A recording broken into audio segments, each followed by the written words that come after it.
एक विषय हमने परमेश्वर के वचन से सीखा, और वो विषय ये है, कौन सी बातें हमारे अभिषेक को चुरा लेती है। कौन सी बातें हमारे अभिषेक को चुरा लेती हैं।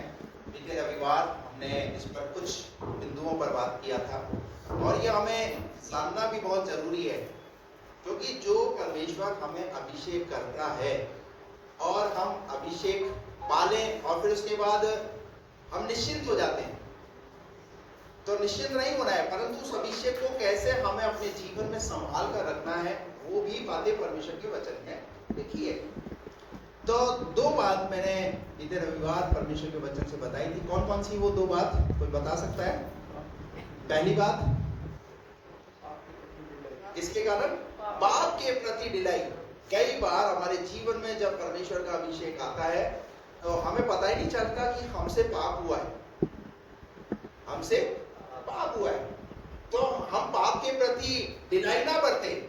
अगर कोई गलती हुई है तो हमें उस पर तुरंत काम करने की जरूरत है, तुरंत उस पर एक्शन लेने की जरूरत है, क्योंकि बाइबल कहती है, हे मेरे भाइयों, मैं तुमसे प्रभु की दया विनती करता हूँ कि यदि अगर तुमसे पाप हो जाए तो क्या करना है।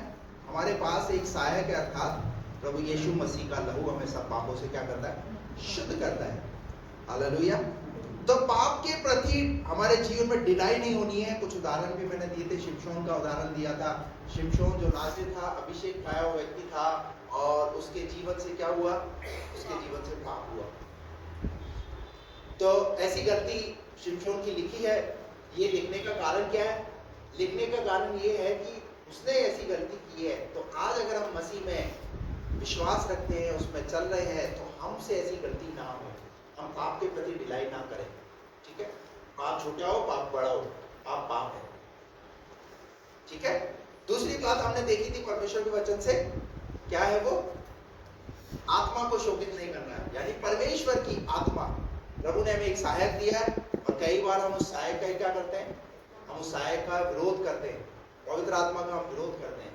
तो पवित्र आत्मा को हमें शोभित नहीं करना है। कौन कौन सी बातों के द्वारा हम पवित्र आत्मा को शोभित करते हैं? कुछ बातें मैंने वहां पर बताई थी कि हमारे जीवन के अंदर हम पवित्र आत्मा को किन बातों के कारण हम शोभित करते हैं। पता है कौन कौन सी वो बातें थी? हमारे जीवन का झूठ, हमारे जीवन की कड़वाहट, हमारे जीवन का गुस्सा, हमारे जीवन में ईर्ष्या। कई ऐसी चीजें हैं जो क्या करती है, जिसकी वजह से पवित्र आत्मा हमारे अंदर काम नहीं करता। पवित्र आत्मा हमारे से दुष्ट होता है, पवित्र आत्मा आपसे क्या होता है, नाराज होता है। Praise the Lord. तो आज हम परमेश्वर के वचन से उसी में आगे सीखने का प्रयास करेंगे कि कौन सी बातें हमारे अभिषेक को क्या करती है, चुरा लेती है।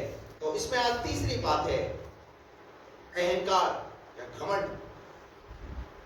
हम अभिषेक पाते हैं और फिर उसके बाद हमारे जीवन में क्या आ जाता है, अहंकार आ जाता है। यिर्मयाह नबी की पुस्तक उसका 9वां अध्याय और उसका 23वां वचन पढ़िए। यिर्मयाह नबी की पुस्तक उसका 9वां अध्याय और उसका 23वां वचन। थोड़ा आंटी को हिला देना है। यहोवा यूं कहता है, हाँ इधर इधर इधर। सोना नहीं है, सोना तो फिर घर सोना ना। हाँ नहीं, इधर देखो, इधर आंख खुली रखो, सोना नहीं। यहोवा यूं कहता है, यहोवा यूं कहता है, बुद्धिमान अपनी बुद्धि पर घमंड न करे। सुनिए ध्यान से, बुद्धिमान अपनी बुद्धि पर घमंड न करे, न वीर अपनी वीरता पर, न वीर अपनी वीरता पर, न धनी अपने धन न धनी अपने धन पर, परंतु जो घमंड करे, वह इस बात पर घमंड करे, वो इस बात पर घमंड करे कि वह मुझे जानता और समझता है। अगर घमंड करना है तो इस बात पर घमंड करना है कि आप प्रभु को जानते हो। हालेलुया। बुद्धि पर घमंड नहीं करना। बहुत सारे लोग किस पर घमंड करते हैं, बुद्धिमानी पर घमंड करते हैं। मैं बहुत बुद्धिमान हूँ, मेरे समान तो कोई है ही नहीं। घर के अंदर ही ऐसा होता है, मैं बुद्धिमान हूँ। परंतु प्रभु का वचन क्या कहता है, बुद्धिमान व्यक्ति अपनी बुद्धि पर क्या ना करे, घमंड ना करे। ना वीर अपनी वीरता पर, जो ताकतवर है वो क्या करता है, अपनी ताकत पर घमंड करता है। और तीसरा कौन है, न धनी अपने धन पर, ना धनी इंसान अपने धन पर घमंड करे। अगर जो धन भी अगर आपके पास है, प्रभु का धन्यवाद करो। प्रभु की दया है कि परमेश्वर ने आपको धनाढ्य बनाया है, लेकिन इस बात पर घमंड मत करिए। भूलिए मत उस बात पर कि मेरे पास बहुत ज्यादा पैसा है, इनके पास तो कुछ भी नहीं है। हालेलुया। परंतु अगर घमंड करे तो इस बात पर घमंड करे कि वो प्रभु को जानता और समझता है। और समझता है। Praise the Lord। तो अहंकार जो है, जो घमंड जो है, वो क्या है हमारे जीवन में? अगर घमंड है तो फिर अभिषेक कैसे रहेगा अंदर? अभिषेक रह ही नहीं सकता। शैतान हमारे अभिषेक को चुराने का प्रयास करता है। और बाइबल यहाँ पर कहती है, व्यवस्था विवरण की पुस्तक उसका 8वां अध्याय और उसका निकाल करके पढ़िए दूसरा पद। व्यवस्था विवरण की पुस्तक उसका 8वां अध्याय है, उसका दूसरा पद। और स्मरण रख, सुनिए ध्यान से, और स्मरण रख कि तेरा परमेश्वर यहोवा 40 वर्षों में, कितने वर्षों में? 40 वर्षों में तुझे सारे जंगल के मार्ग में से, कितने लिखा? सारे जंगल के मार्ग में से इसलिए ले आया कि वह तुझे नम्र बनाए। क्या बनाए?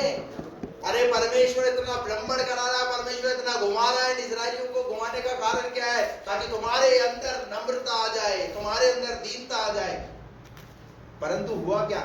इतना घूमने के बाद, इतनी मुसीबतों में पड़ने के बाद भी फिर भी इनको समझ में नहीं आया। घमंड फिर भी बना रहा। ये कौन लोग हैं? ये कौन लोग हैं? ये वो लोग हैं जो मिस्र से निकले हैं, गुलामी से निकले हैं। गुलामी से इतनी आसानी से नहीं निकले हैं। परमेश्वर ने इन्हें गुलामी से निकाला है, लेकिन निकलने के बाद भी क्या लेकर के चलने साथ? अरे जिस प्रभु ने तुम्हें निकाल लिया ना उन चीजों से बाहर आ गए, तो अब काहे को घमंड को साथ लेकर चल रहे? वो तुम्हें इसलिए निकाल कर लेकर आया कि वो क्या बनाए? तुम्हें नम्र बनाए। वो तुम्हें नम्र बनाए। और आगे, और तेरी परीक्षा करके, और क्या करे?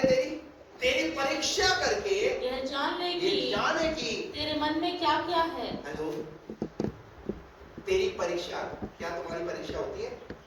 परमेश्वर हमारी क्या करता है? परमेश्वर हमारी परीक्षा करता है, और फिर उस परीक्षा के समय में परमेश्वर हमारे मन की बातों को जानने का प्रयास करता है कि तुम्हारे मन में क्या चल रहा है मेरे प्रति। बात समझ में आ रही है आपको? जब हम परीक्षाओं में होते हैं तो हमारे अंदर मन में क्या चल रहा होता है? अरे क्या फायदा ऐसे प्रभु पर विश्वास करने का। जब बीमार होते हैं, जब हमारे अंदर से हमारे विचार, हमारे अंदर से ऐसी बातें, मेरा ज्यादा ही अच्छा है, ऐसी बीमारी में पड़े रहने से क्या फायदा। जब हमें आसपास के इर्द गिर्द के लोग सताते हैं, तब हमारे मन से निकलता है, अरे यार क्या प्रभु पर विश्वास करना, ये देखो हमसे ज्यादा तो ये अच्छे लोग हैं। जब हम आर्थिक तंगी के अंदर होते तो सब लोगों को देखते हैं, तो यार देखो उनके पास कितना पैसा, अरे देखो कितने धनाढ़, देखो उनके बच्चे, देखो कैसे नौकरी कर रहे हैं, कितना पैसा उनके पास, फल रहे फूल रहे। फिर हमारे पास जब नहीं होता तो हम क्या होते हैं? हमारे पास तो हम तो प्रभु पे विश्वास रखते हैं, जीवते प्रभु पे विश्वास रखते हैं।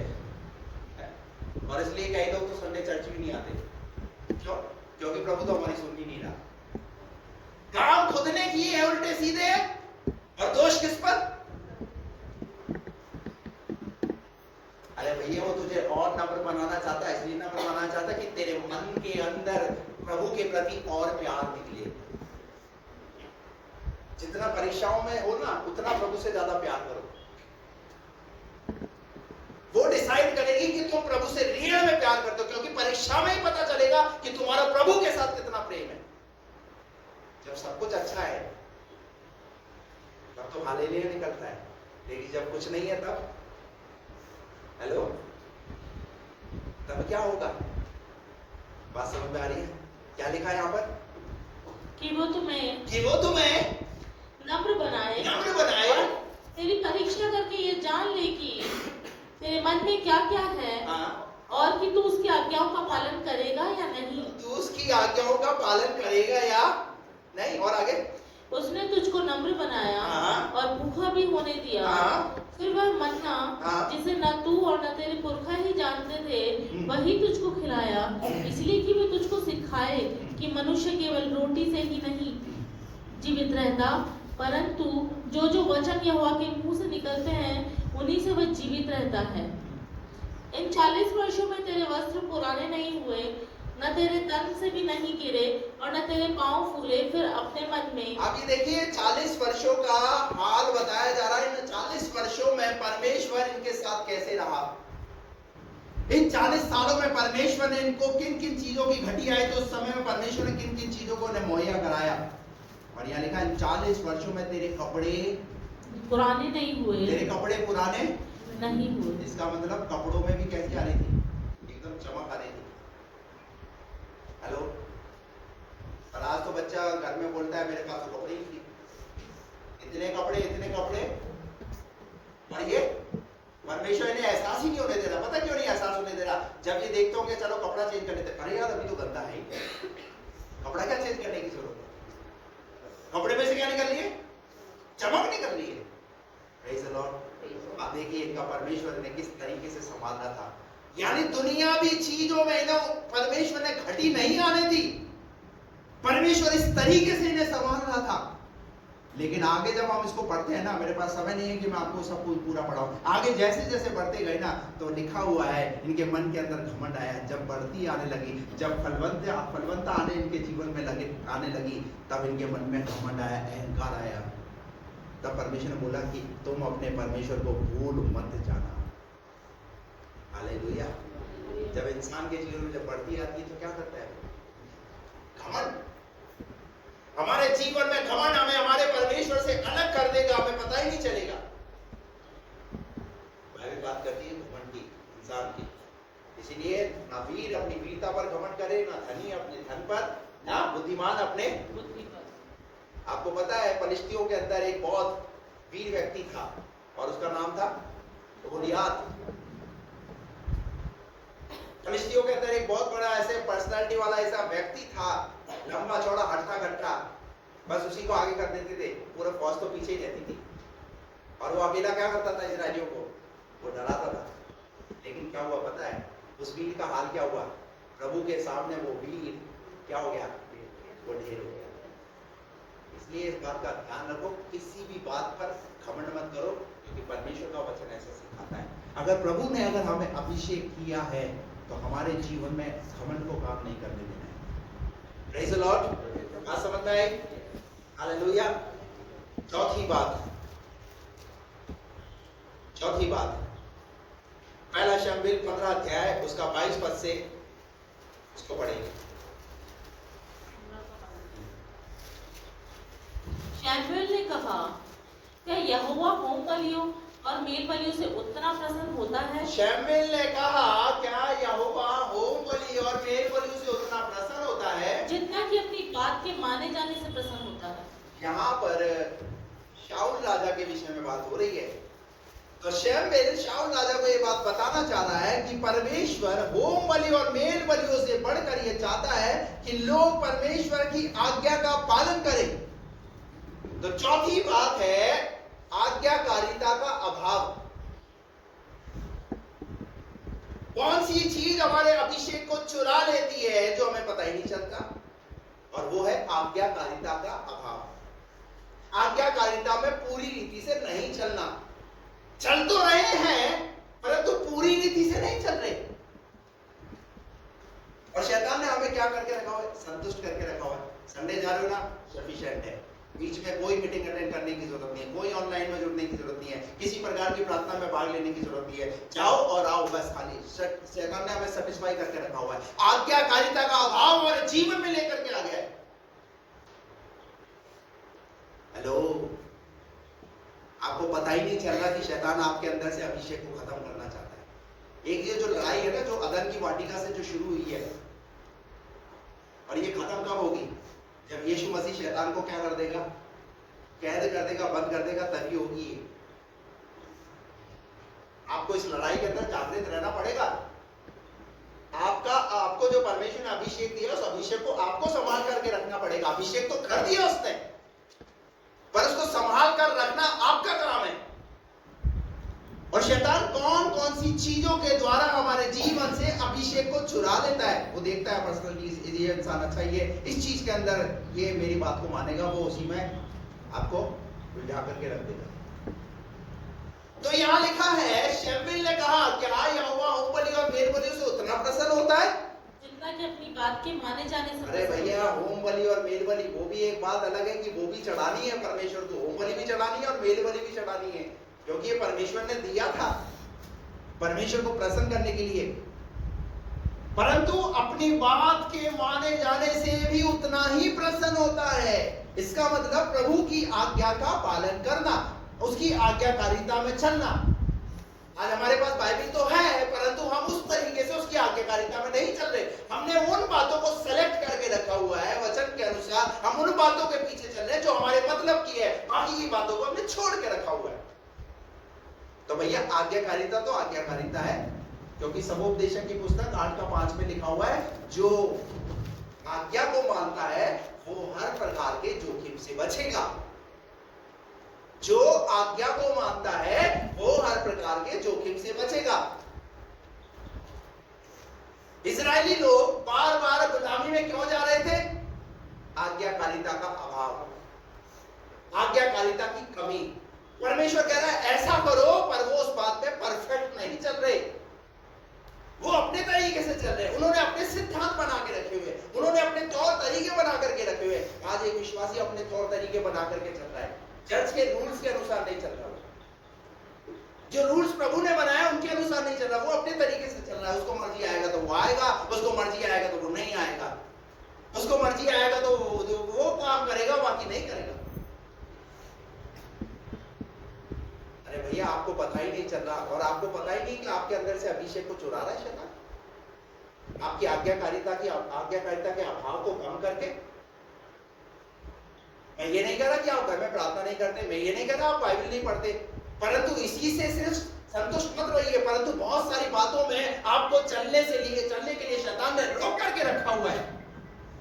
बहुत सारी बातों में आपको शैतान चलने नहीं दे रहा, आपके परिवार को चलने नहीं दे रहा, और हम क्या है? हम संतुष्ट हैं। हमने बपतिस्मा ले लिया, प्रभु की धार्मिकता को पूरा कर लिया, बस काफी है। अरे उसके अलावा और भी बहुत सारी बातें हैं वचन के अंदर।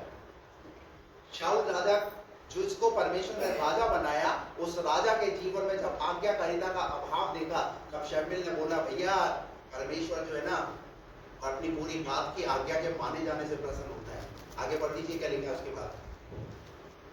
सुन, मानना तो बलि चढ़ाने से और कान लगाना मेढ़ों की चर्बी से उत्तम है। आगे देख, बलवा करना और भावी कहने वालों से पूछना एक ही समान पाप है, और हठ करना मूर्त और ग्रह देवताओं की पूजा के तुल्य है। बहुत सारे लोग क्या करते हैं? हठ करते हैं, और हठ को भी किस कैटेगरी में ला करके रखा हुआ है? हेलो, हठ किस कैटेगरी में? हठ समझते? बोलिए ना, जिद। और बहुत सारे लोगों ने जिद लगा करके रखी हुई है, मैं नहीं करूंगा। बाइबल में तीन लोगों की जिद के बारे में लिखा हुआ है, बाल हट, राजहट और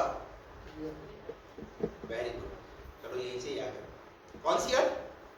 और ये जब अपनी उस पर आ जाए तो क्या है? अब बच्चा देख लो, जब तक वो अपनी बात को ना मनवा ले तब तक क्या नहीं करता, वो मानता रहेगा, वो पीछा नहीं छोड़ेगा। राजा ने अगर हट धारण कर ली, राजा ने कर लिया, जो धारण कर लिया वो वैसे ही। तो परमेश्वर का वचन क्या कहता है पता है? हट करने वाला व्यक्ति किस कैटेगरी में है?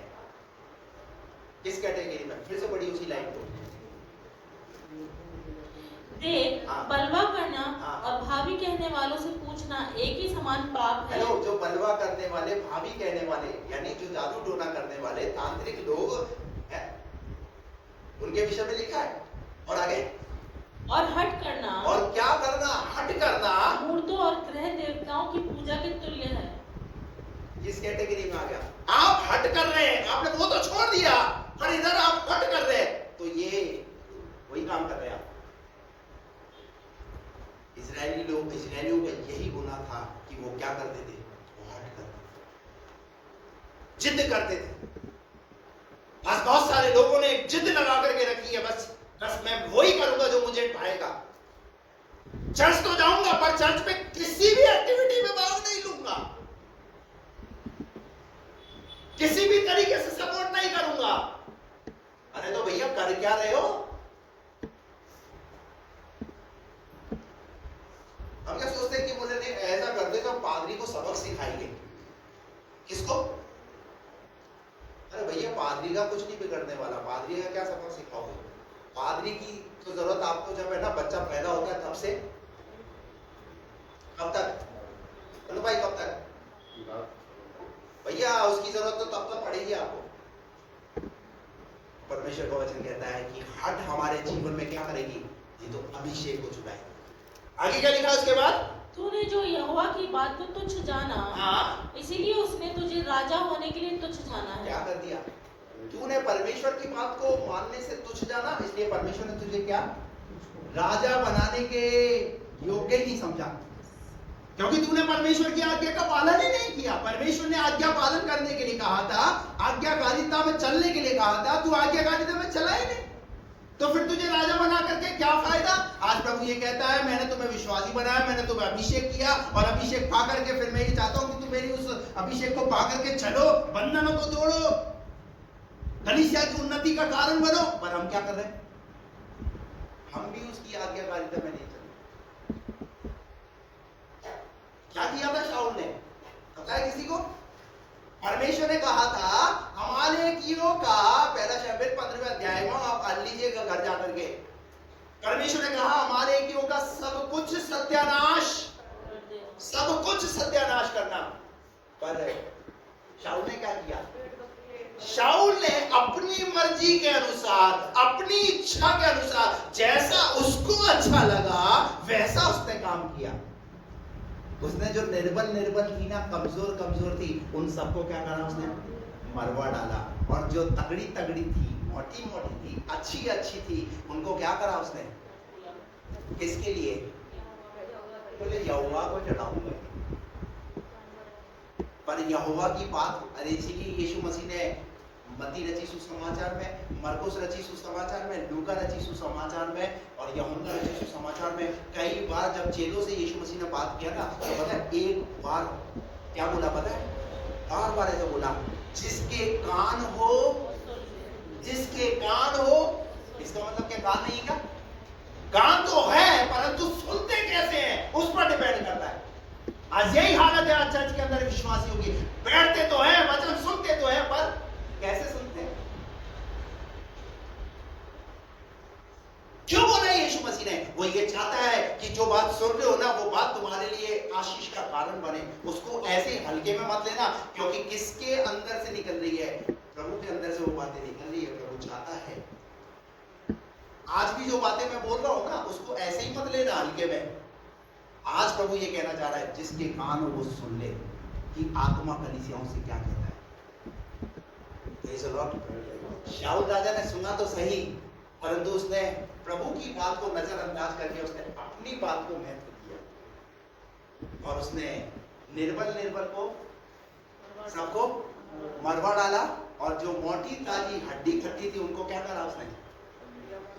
यहोवा के लिए शमूएल आया। क्या ये बात पता नहीं चली क्या परमेश्वर को? परमेश्वर को ये बात पता चली। परमेश्वर को जैसे ये बात पता चली, परमेश्वर ने विजिट किया शमूएल को, क्योंकि शमूएल नबी है। शमूएल नबी है। परमेश्वर ने बोला शाऊल से जाके पूछ, क्या उसने मेरा काम कर दिया? शमूएल परमेश्वर ने पहले बता दिया, बोले उसने ऐसा मैंने जो कहा ना वैसा नहीं किया है। और जब शमूएल आया तो आकर के शाऊल ये कहने लगा, आप इसके 15वें अध्याय को आप पढ़ लीजिएगा, वहां लिखा हुआ है, शाऊल उसको कहने लगा, मैंने तेरे परमेश्वर के लिए क्या करके रखी है? अच्छी रखी है। परमेश्वर उसने बोला, ये बैलों का बमवाना और भेड़ों का मिमियाना सुनाई दे रहा है मुझे, इसका मतलब पूरी रीति से नष्ट। आज एक विश्वासी अपने अभिषेक में क्यों नहीं चल पा रहा? क्योंकि आज भी बहुत सारी ऐसी चीजों को उसने क्या करके रखा हुआ है, अपने लिए छिपा करके रखा हुआ है। बुरे वक्त में काम आएंगी। हेलो, क्या आप सुन रहे हैं? शाऊल की इस आज्ञाकारिता के अभाव की वजह से क्या हुआ पता है? क्या हुआ? शाऊल को परमेश्वर ने जो अभिषेक किया था, शमूएल के द्वारा जो अभिषेक कराया, मैं गए संडे बता ही दिया था कि अभिषेक कैसे किया जाता था। वो तेल सींग में भर के उनके अंदर राजाओं के ऊपर डाला जाता। शाऊल ने अपना अभिषेक हो दिया और शाऊल को राजपद से हटा करके कौन राजा बना दिया? किसको बनाया? दाऊद को राजा बना दिया। और पता है जिसके अंदर जिसको राजा पद से हटाया, उसके बाद क्या हुआ पता है? क्या वो चैन की जिंदगी को जीने लगा? हेलो, जिसका प्रभु के साथ कनेक्शन हट गया, जिसके जीवन से अभिषेक चला गया, वो बहुत मजे के साथ जीवन को जीने लगा। बता दीजिए ऐसा क्या लिखा नहीं? वहां लिखा हुआ है जब वो परमेश्वर की आज्ञाकारिता में नहीं चला तो वो तो बैठा ही है ना, शैतान तो बैठा ही है ना, दुष्ट तो बैठा ही है ना। और पता है कब तक वहां लिखा हुआ है मृत्यु भी उसकी कैसे हुई पता है, उसी हालात में हुई। इसलिए मैं आपको कहना चाहता हूं कि आप जिस प्रभु के साथ चल रहे हो ना, उसकी आज्ञाकारिता के अभाव में मत चलो, पूरी पूरी आज्ञाओं का पालन करके चलते रहो। जो बात संडे को सीख रहे हो, जो वचन पढ़ रहे हो, और उसके अनुसार चलने का प्रयास करो। नहीं तो आज बहुत सारे लोगों के जीवन से अभिषेक चला गया है और शैतान उन्हें क्या कर रहा है, अपने तरीके से अपनी मर्जी के हिसाब से चला रहा है। मैं ये बातें आपको कह के ऐसे डरिए भाई, जो डरा रहा बोले आज पाजी साहब तो बहुत डरा रहे आज, ये डराना वराना नहीं हो, ये बाइबल से ही बता रहा हूं मैं आपको। और ये मेरे लाभ के लिए नहीं है, ये आपके लाभ के लिए, इसमें मैं भी आपके साथ शामिल हूं कि अगर जब हम आज्ञाकारिता के अभाव में चलेंगे तो परमेश्वर क्या करेगा। ऐसा एक व्यक्ति नहीं, बाइबल में ऐसे बहुत सारे ऐसे व्यक्ति हैं और लिखा हुआ है जिसने आज्ञा का पालन किया परमेश्वर ने उसे कहां पहुंचा दिया। अब्राहम के लिखा हुआ है, अब्राहम जब अपना देश, अपनी जन्मभूमि, अपने पिता के घर को छोड़ करके निकला तो परमेश्वर ने कहा मैं उस देश में तुझे लेकर के जाऊंगा जो दूध और मधु की धाराएं बहती है। हालेलुया। और अब्राहम को क्या बना दिया, उसकी आज्ञाकारिता की वजह से परमेश्वर ने उसे विश्वासियों का पिता बना दिया। आज हम अब्राहम को याद करते हैं, जब भी दुआ की जाती है, अब्राहम, इसहाक और याकूब का परमेश्वर जो आज्ञाकारिता में चलेगा उसको जीवन भर याद किया जाएगा, और जो नहीं चलेगा उसको उसके उन कामों की वजह से याद किया जाएगा। ये तो दोनों ही है। ये भाई इसके फलवंत होने का कारण क्या है और इसके बर्बाद होने का कारण क्या है, बात समझ में आ रही है। आज्ञाकारिता के अभाव में मत चलिए। Praise the lord, hallelujah. मत्ती रचित सुसमाचार 5वां अध्याय उसका 17 और 18 पद पढ़िए। मत्ती 5 का 17 और 18। यह न समझो कि मैं व्यवस्था या भविष्यद्वक्ताओं की पुस्तकों को लोप करने आया हूं। व्यवस्था या भविष्यद्वक्ताओं की पुस्तकों को लोप करने आया। यीशु मसीह बोल रहे हैं ये बात, मैं व्यवस्था और भविष्यद्वक्ताओं की पुस्तकों को लोप करने नहीं आया हूं। यानी पुराने नियम के अंदर जितनी भी पुस्तकें हैं, पुराने नियम की बात हो रही है यहाँ पर, कि परमेश्वर का वचन कहता है कि मैं उनको लोप यानी उन्हें समाप्त करने नहीं आया हूं। इसीलिए पूरी बाइबल पुराना नियम और नया नियम को दोनों को जोड़ा गया है। यानी पुराने नियम का भी इसलिए हमें दिया गया है कि हमें पुराने नियम को भी फॉलो करना। पुराने नियम के अंदर जो बातें अगर नए नियम के अंदर चेंज किया है तो नए नियमों को बता दिया गया है। जैसे खतना, पुराने नियम में खतना होता था, नए नियम में उसे बपतिस्मे का रूप दिया है। प्रभु यीशु मसीह ने कहा मैं व्यवस्था की बातों को लोप करने नहीं आया, लोप करने नहीं परंतु पूरा करने आया। परंतु क्या करने आया हूं, मैं उन्हें पूरा करने आया हूं। और क्योंकि मैं तुमसे सच कहता हूं जब तक आकाश और पृथ्वी टल न जाए तब तक व्यवस्था से एक मात्रा या एक बिंदु भी बिना पूरा हुए नहीं टलेगा। Praise the Lord. अरे भैया, जो बातें व्यवस्था की, जो बातें परमेश्वर ने अगर लिखी है कहीं है वो पूरी होगी, ऐसा हो नहीं सकता। आप देख रहे हो ना दुनिया में क्या हो रहा है, जो बातें कब हजारों सालों पहले लिखी गई हैं, आज उन बातों को हम अपनी आंखों से होता हुआ देख रहे हैं, सुन रहे हैं। क्या हो रहा है आज देश के अंदर, हम उन बातों को देख पाए। और हमारे लिए प्रार्थना का विषय है कि हम जो कुछ हो रहा है, बुरा हो रहा है चाहे अच्छा हो रहा है, हम सब बातों के लिए प्रभु से प्रार्थना करें। Praise the lord, hallelujah. पर कई बार हमारे जीवन के अंदर पास्टर के जैसा ना बहरा, ना पास्टर के जैसा अंधा, ना पास्टर के जैसा गूंगा, सब कुछ देखने के बाद भी पास्टर यशायाह क्या बोलता है। एक आयत निकाली, मेरे याद आ रहा है अभी, यशायाह नबी की पुस्तक उसका 41वां अध्याय और उसका 19वां पद पढ़िए। क्या लिखा है वहां पर, यशायाह 41 का 19। मैं जंगल में देवदार, बबूल, मेहंदी और जैतून उगाऊंगा।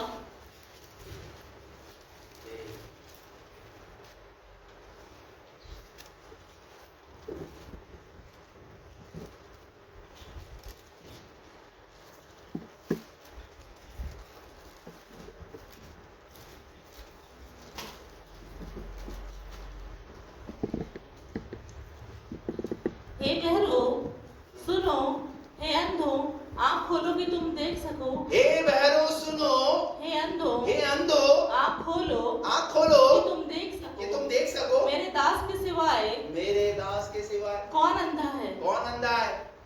कौन बह रहा है, कौन घूम रहा है। आज पास्टर की हालत ऐसी हो गई, वो सब कुछ देखकर भी उसको डर लगता है।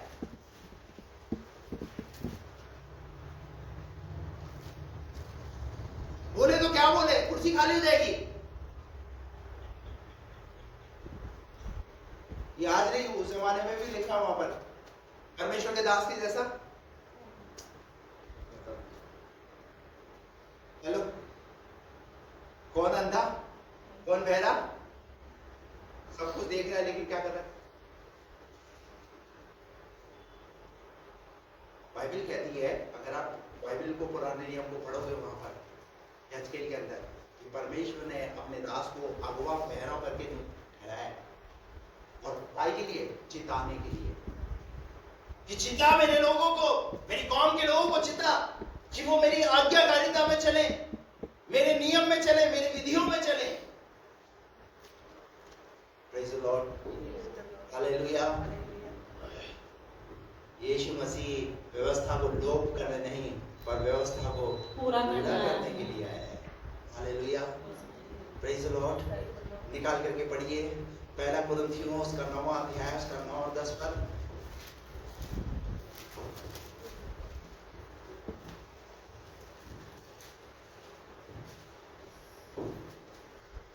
क्या व्यवस्था में यह नहीं कहती,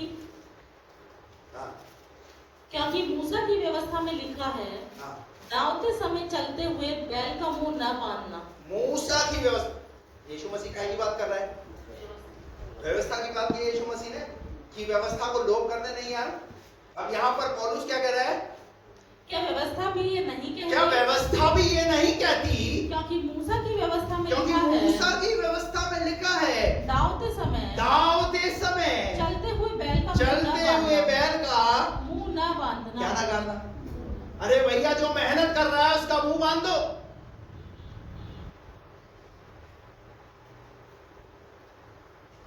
अरे आज्ञाएं हैं, प्रभु की आज्ञा है, प्रभु की आज्ञाओं को हम फॉलो करें, उनके अनुसार चलने का प्रयास करें। पौलुस ने कलीसिया के अंदर, कुरिन्थ कलीसिया के अंदर जाकर के जब ये देखा कि वहां पर क्या हो रहा है, जो अगवा है, जो पास्टर है, जो सेवक है, जो सेवा कर रहा है, और उसकी सेवा का जो जीवन यापन है वो कहां से चलता है, कहां से चलता है, कलीसिया से। और वो यही बात सिखाना चाहता है कि दावने वाले का बैल का मुंह ना बांधना। पर हम प्रभु की आज्ञाकारिता में कैसे चल रहे हैं, हम चल रहे हैं परंतु वो काम नहीं करेंगे। मलाकी की पुस्तक 3रा अध्याय निकालिए, इसको बाद में पढ़ेंगे। मलाकी की पुस्तक उसका 3रा अध्याय,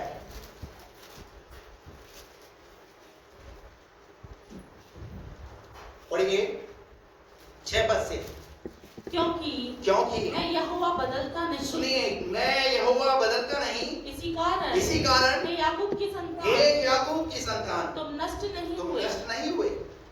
आगे, अपने पुरखाओं के दिनों से तुम लोग मेरी विधियों से हटते आए हो। कब से? पुरखाओं के दिनों से। पुरखाओं के दिनों से तुम मेरी विधियों से, मेरे नियमों से हटते आए हो और उनका पालन नहीं करते। और उनका तुम क्या नहीं करते? क्या दिख नहीं रहा क्या प्रभु को ये आज्ञा का अभाव हो रहा है? ये आज्ञा का अभाव हो रहा है, तभी तो वहां पर ये बात बोली गई है। इसका मतलब जहां पर हो नहीं रहा तभी तो वो बात की जाती है। तुम मेरी आज्ञाओं को कब से, पुरखाओं के समय से टालते आए हो और उनका पालन नहीं करते। तुम मेरी और फिरो। आगे, अब मैं भी तुम्हारी और फिरूंगा। आगे, सेनाओं के यहोवा का यही वचन है, परंतु तुम पूछते हो हम किस बात में फिरे? क्या मनुष्य परमेश्वर को धोखा दे सकता है? हेलो, क्या परमेश्वर को धोखा दे सकता है? हम क्या सोचते हैं, दे सकते हैं क्या? हम परमेश्वर को कभी धोखा नहीं दे सकते भाई, कभी नहीं दे सकते। परंतु मनुष्य क्या कर रहा है पता है? मनुष्य परमेश्वर को धोखा दे रहा है। आगे बढ़िए, क्या लिखा है? पर देखो तुम मुझको धोखा देते हो। पर परमेश्वर कह रहा है कि तुम मुझे धोखा देते हो। जो चीज परमेश्वर को दिख रही है, परमेश्वर बोल रहा है, तुम मुझे धोखा देते हो। कैसे धोखा देते हो? और तो भी पूछते हो, तो अभी तुम क्या करते हो? पूछते हो हमने किस बात में तुझे लूटा है। अरे हम तो सारी बातें मान रहे हैं ना, हम तो सारी आज्ञाओं का पालन कर रहे हैं ना। कहाँ ने प्रभु तुझे लूटा, कहाँ ने तुझे धोखा दिया प्रभु, कहाँ तेरी बात नहीं मान रहे? तो प्रभु बोल रहा है, क्या बोल रहा है? दशमांश और उठाने की भेंटों में। कहाँ पर? दशमांश और उठाने की भेंटों में। यहाँ पर हमारी आज्ञाकारिता का अभाव हो रहा है। यहाँ हम दशमांश नहीं चढ़ा रहे। जिस परमेश्वर ने, अभी मैं आपको कहूं, आप जहाँ नौकरी करते हैं, आप जहाँ बिजनेस करते हैं, किसी के यहाँ पर भी नौकरी करते हैं, आप वहां नौकरी करते हैं, बिजनेस करते हैं और पूरे महीने काम करें और वो आपको तनख्वाह ना दे। हेलो भाई, हेलो भाई, जहां हम पूरी मेहनत कर रहे हैं, हमें पता है कि महीने के अंत में हमें क्या मिलेगा? हमारी सैलरी मिलेगी। लेकिन जहां हम खुदा के भवन में आते हैं, खुदा के भवन में आकर के खुदा की आराधना करते हैं, जिस खुदा ने हमें संभाला, जो खुदा हमें निरोगी काया देता है, जो हमारे बिजनेस में, हमारी नौकरी में, हमारे आने, हमारे जाने में, हमारे परिवार को परमेश्वर संभालता है। हमारे लिए दूध वाले का, बिजली का बिल, पानी का बिल, सारे बिल सब कुछ निकाल लेंगे, सबका निकाल लेंगे, पर खुदा को देने की बात आएगी तो खुदा को वहां लूटते। आज्ञा मान तो रहे, कैसे आज्ञा मान रहे? पढ़ रहे ना, प्रार्थना कर रहे ना, चर्च जा रहे ना, मान तो रहे ना आज्ञा। अरे भैया, इसके अलावा कौन सीखेगा? इसके अलावा कौन सिखाएगा तुम्हें? शाऊल को राजपद से हटा दिया। एक बात याद रखना, जो खुदा तुम्हें नौकरी दे रहा है, जो खुदा तुम्हें बिजनेस दे रहा है, अगर खुदा के साथ हम वफादार नहीं रहेंगे तो एक समय ऐसा भी आ सकता है। लेकिन खुदा की दया को पहचानो। क्योंकि ये बात मैं नहीं बोल रहा, मलाकी में ये प्रभु बोल रहा है कि तुम मुझे धोखा देते हो। तुम मुझे क्या करते हो? धोखा नहीं देते, तुम मुझे लूटते हो, तुम मुझे ही लूट रहे हो। कौन कौन सी बातों में? दशमांश और उठाने की। दो बातें हैं यहाँ पर, दो बातें। हम क्या सोचते हैं, जो भेंट डालती ना वही हमारा दशमांश है। 10 रुपया डाला, 50, जो भी जितना भी डाला, हमने क्या सोचा वो दशमांश है। वो दशमांश नहीं है भैया, वो भेंट है। दशमांश अलग है। तुम्हारी कमाई का, तुम्हारी जो तुम कमाते हो उसमें से 10% खुदा का है। उस पर तुम्हारा अधिकार नहीं है, तुम्हारा अधिकार नहीं है उस पर खुदा का अधिकार है। इसीलिए पौलुस ने कहा, मैं व्यवस्था की बात को मैं कहता हूं क्योंकि मूसा की व्यवस्था ऐसा कहती है, दावने वाले बैल का मुंह ना बांधना, पर पादरी का मुंह क्या करके रखा हुआ है? बांध के रखा। पादरी, इस बात पर आप नहीं बोलोगे, इस बात पर नहीं बोलोगे। आप क्यों नहीं बोलूं? क्योंकि ये तुम्हारा अधिकार नहीं है। मैं अपने लिए नहीं, पर परमेश्वर के वचन के अनुसार आपको ये बात कह रहा हूं। क्योंकि परमेश्वर को आप क्या कर रहे? धोखा दे रहे। तुम मुझे क्या करते हो? धोखा दे। हेलो, आज तो पादरी साहब क्या कर रहे हो? पादरी साहब,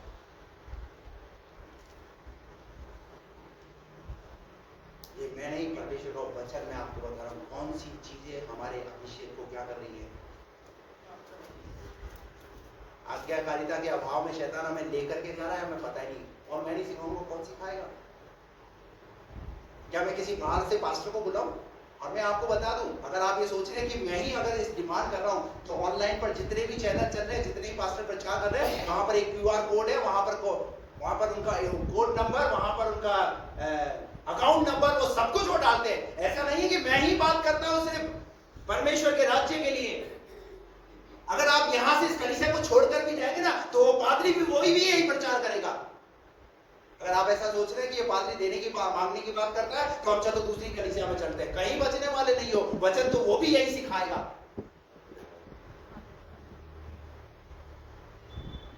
बात समझ में आ रही है? क्योंकि परमेश्वर का वचन चाहता है आप परमेश्वर की आज्ञाकारिता में चलो। पूरा कर दो उसको पहले पूरा। तुम पर भारी शाप पड़ा है। ऊपर पढ़ो, ऊपर ही पढ़ो। क्या मनुष्य परमेश्वर को धोखा दे सकता है? हाँ। पर देखो तुम मुझको धोखा देते हो और तो भी पूछते हो हमने किस बात में तुझे लूटा है? हमने किस बात में तुझे लूटा है। अरे भैया, एक सुसमाचार सुनाने वाले की जीविका कैसे चलेगी? कैसे चलेगी एक सुसमाचार सुनाने वाले की जीविका? कैसे चलेगा उसका घर? कैसे चलेगी कलीसिया? जब तक कलीसिया पास्टर के साथ खड़ी ना हो। हालेलुया। और अगर आपने हटी करके बैठे हैं, बोले नहीं मुझे तो बस मैं सब बातों का पालन करूंगा, मुझे बस ये काम नहीं करना, बस बाकी सब कुछ करूंगा, देना नहीं है, फिर तो देना ही नहीं, ठीक है कोई बात नहीं, ठीक है आते रहो, मेरे कोई दिक्कत नहीं है। मैं आपसे जोर जबरदस्ती नहीं कर रहा, प्रभु भी आपसे जोर जबरदस्ती नहीं कर रहा, पर वचन तो सीख करके जाओ, क्योंकि वचन को सिखाना मेरा काम है, नहीं मानना वो आपका काम है। आगे बढ़ो, क्या लिखा है? हमने किस बात में तुझे लूटा है? हाँ। दशमांश और उठाने की भेंटों में। आगे तुम पर भारी शाप पड़ा है। हाँ। क्योंकि तुम मुझे लूटते हो। बस हम आज्ञाकारिता के अभाव में चलेंगे, क्या कमाएंगे? शाप। आपको लग रहा है ऐसा तो कुछ नजर आई नहीं ना, मुझे शाप तो कुछ नजर आई नहीं ना, सब कुछ ठीक चल रहा है मेरी लाइफ में, नहीं देने के बाद भी देखो कितना स्मूथली चल रहा है। कोई बात नहीं, अच्छा है, प्रभु की आशीष है, प्रभु की दया आपके ऊपर, अच्छे से रहो, हमारी भी दुआएं। लेकिन वचन क्या सिखाना चाहता है? आज्ञाकारिता के अभाव में मत चलो। Praise the Lord. ये आज नहीं, ये उस जमाने में भी ऐसा हो रहा था, तभी तो ये बोला गया है ना, इसीलिए तो पौलुस ने वहां पर बोला। पढ़ दीजिए जहां हमने छोड़ा था, कुरिन्थियों। क्या मैं ये बातें मनुष्य की ही रीति पर बोलता हूँ? क्या व्यवस्था भी ये नहीं कहती? क्या व्यवस्था भी ये नहीं कहती? क्योंकि मूसा की व्यवस्था में लिखा है। क्योंकि मूसा की व्यवस्था में लिखा है, गाँव के समय चलते हुए बैल का मुंह न बांधना। हाँ। क्या परमेश्वर बैलों की ही चिंता करता है? आगे या विशेष करके हमारे लिए कहता है? क्या परमेश्वर बैलों की चिंता करता है या विशेष करके किसके लिए कह रहा है? हमारे लिए। किसके लिए कह रहा है? इसका मतलब पौलुस कौन है? पौलुस है परमेश्वर का सेवक, वो सेवा कर रहा है और ये बात वो सिखाना चाहता है। आगे हाँ, हमारे लिए ही लिखा गया। हाँ। क्योंकि उचित है कि जोतने वाला आशा से जोते हाँ। और तामने वाला भागी होने की आशा से तामनी करे। हाँ। अतः जबकि हमने तुम्हारे 14 पद पढ़िए इसका। इसी रीति से प्रभु ने भी ठहराया कि जो लोग सुसमाचार सुनाते हैं उनकी जीविका सुसमाचार से हो। पहला तीमुथियुस 5:18।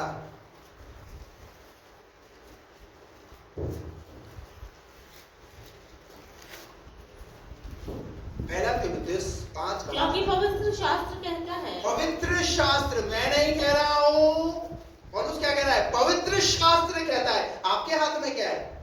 पवित्र शास्त्र। अरे मेरी नहीं तो कम से कम पवित्र शास्त्र की तो सुनो। पवित्र शास्त्र क्या कह रहा है? पवित्र शास्त्र कहता है दावने वाले बैल का मुंह न बांधना। दावने वाले बैल का मुंह न बांधना, क्योंकि मजदूर अपनी मजदूरी का हकदार है। हेलो, जिस दिन आपका सेठ आपको तनख्वाह ना दे, क्या करोगे नो भाई? ऐसा तनख्वाह दो, तनख्वाह कहाँ है मेरी? क्योंकि मजदूर अपनी मजदूरी का हकदार है। हेलो, वो नहीं हो आप जहां नौकरी करते हो, पादरी भी तो मजदूरी कर रहा है, पादरी हकदार नहीं है? पर सबका हिसाब किताब हम टाइम टू टाइम, अब परमेश्वर के भवन में जब देने की बात है तो 6 महीने में, 8 महीने में, 3 महीने में दे रहे तो दे रहे, नहीं दे रहे तो नहीं दे रहे। हेलो, क्योंकि मजदूर अपनी मजदूरी का हकदार है। आज्ञाकारिता के अभाव में मत जियो, क्योंकि जिस परमेश्वर ने तुम्हें काबिल बनाया है, जिस परमेश्वर ने तुम्हें आशीषों से नवाजा है, खुदा चाहता है कि आप अपने अंदर से अभिषेक को ना जाने दें। एक बात बताइए, धन कोई बड़ी चीज नहीं है, लेकिन क्या करेगा पता है? बाइबल में लिखा हुआ है, धनवानों आने वाले दिनों के अंदर तुम अपने क्लेशों पर चिल्ला करके रोओगे। क्योंकि उनका पैसा भी उन्हें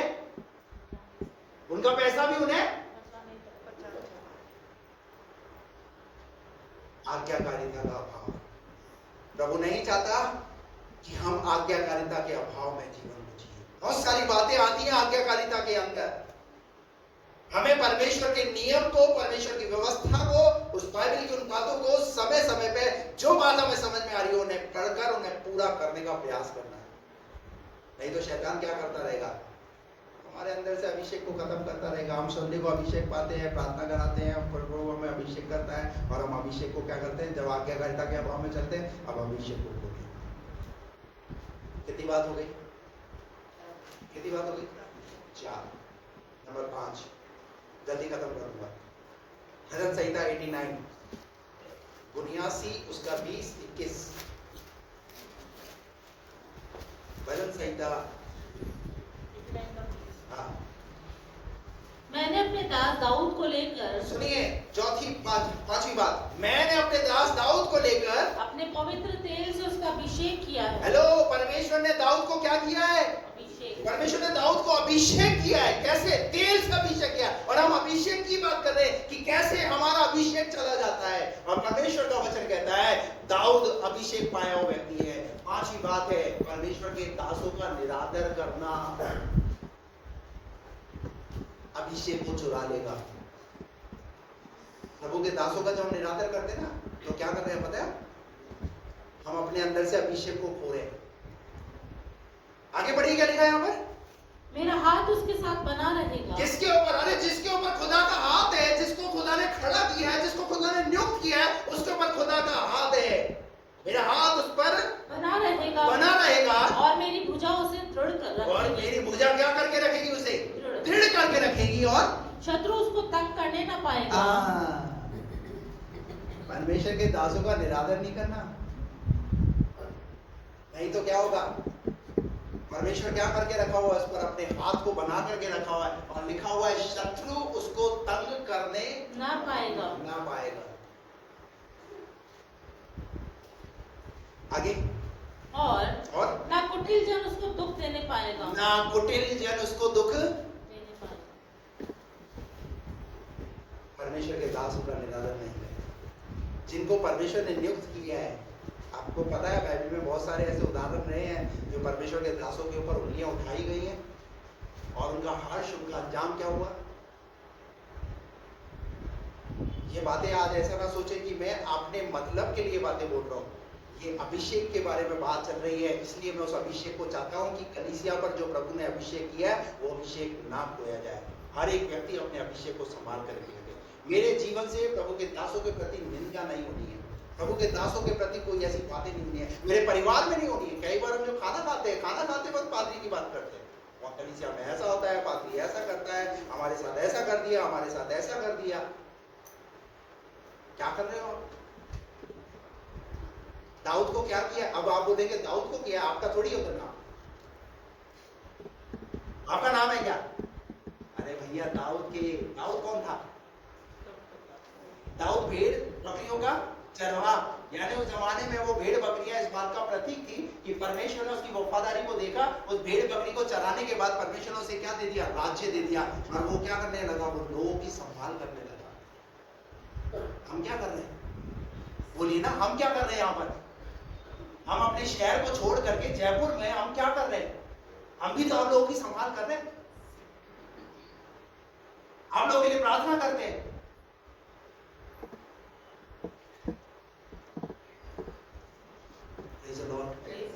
हालेलुया। अपने दासों का निरादर नहीं करना। हालेलुया। कोई अगर बात भी करता है ना तो बोल रहा है मेरे पास्टर के लिए। मैं आपको बता रहा हूँ, मैंने मेरे पास्टर के लिए जो भी अजमेर में कलीसिया में बोलता था ना, मैं उनको बोलता था हेलो, मेरे पास्टर के लिए कुछ बोलने की जरूरत नहीं है। इवन एक बहन बोलती थी ये पादरी तो, अजमेर वाला पादरी, ये पादरी तो हमेशा देने की बात करता है। आप भी जब कलीसिया बनाओगे ना तो देने की बात मत करना, नहीं तो कलीसिया खाली हो जाएगी। क्या हो जाएगी? कलीसिया खाली हो जाएगी। मैं तो 8 साल से प्रचार कर रहा हूँ, कोई खाली नहीं, फिर भी देखो बैठे के बैठे और आते जा रहे। चला गया, कोई बात नहीं, वो जाएगा कलीसिया में, कोई बात नहीं। वो शायद मैंने देने की बात से चला गया, मैं देने की बात करता हूँ। मैंने बोला मैं सिस्टर मुझे आपसे पूछने की जरूरत नहीं है, मुझे क्या बात बोलनी है क्या बात नहीं बोलनी, मुझे परमेश्वर जो बात देगा मैं वो बात बोलूंगा। Praise the Lord.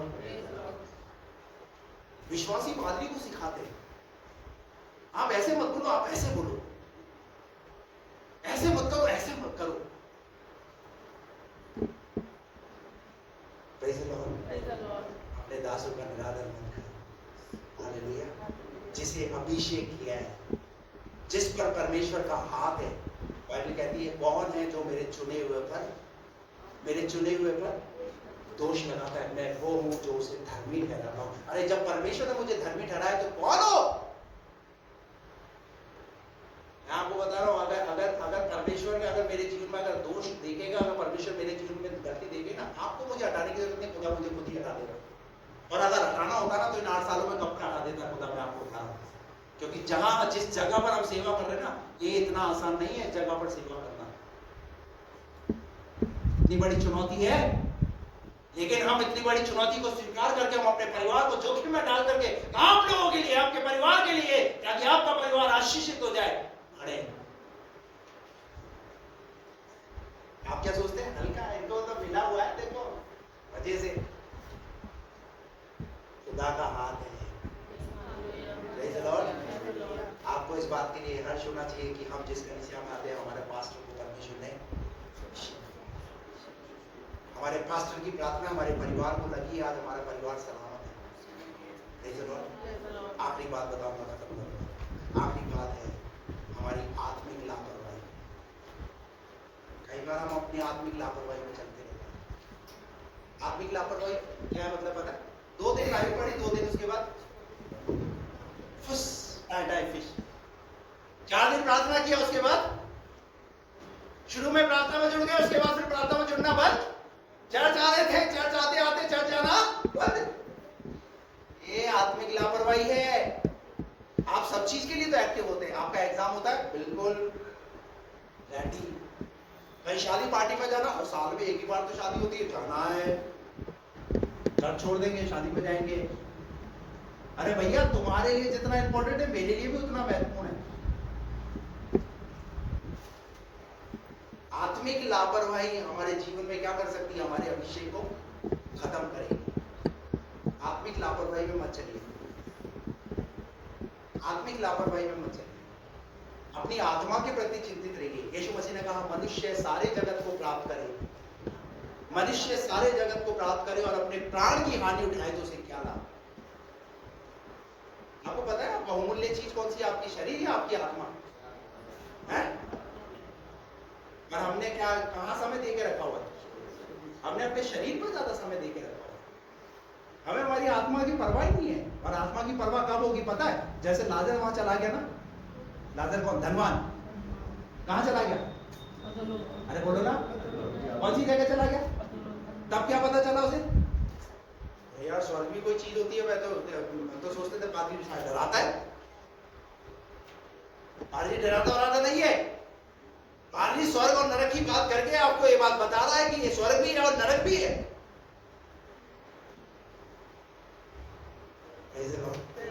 अपनी आत्मा की चिंता करो, आत्मिक लापरवाही में मत चलो। संडे प्रभु का है, संडे प्रभु को दो। हालेलुया। तो 6 बातों को अपने जीवन में ध्यान करो। कहीं ये 6 बातें और भी बातें हैं, पर मैं यही समाप्त करूंगा कि हम अपने अभिषेक को अपने जीवन से ना चुराने दें। हालेलुया। अपने बाजू वाले को बोलो, मैं अपने अभिषेक को शैतान को चुराने नहीं दूंगा। हालेलुया। मैं अपने अभिषेक को शैतान को चुराने नहीं दूंगा। डिक्लेयर करके जाओ, ये बात बोल करके जाओ, मैं अपने अभिषेक को शैतान को। शैतान क्या सोच रहा हूँ यार, आज तो इन्होंने ठान लिया, आज तो ये सब बातें करेंगे, फिर बाहर जाकर क्या करेंगे? सब बेकार की बातें थी अंदर, सब फालतू की बातें थी। हेलो, ये सब फालतू की बातें नहीं है। बाइबल इसका जीता जागता होता है। हालेलुया। आइए अपनी आंखों को बंद